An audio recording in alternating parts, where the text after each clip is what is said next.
In this chapter, we just know how to change the road inside the project. Okay. Now, if you check this project, it is realization of ring road. It is main road with 60 meter. We are going to change from this road to another one.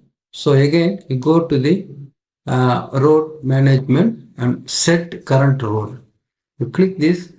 There is two roads inside this one project. So first one is a main road. Second one is another road. So when you select that one, press set current road. Now if you check it, now this road name will be shifted. Now this data will be shifted from this another road to this road. Thank you.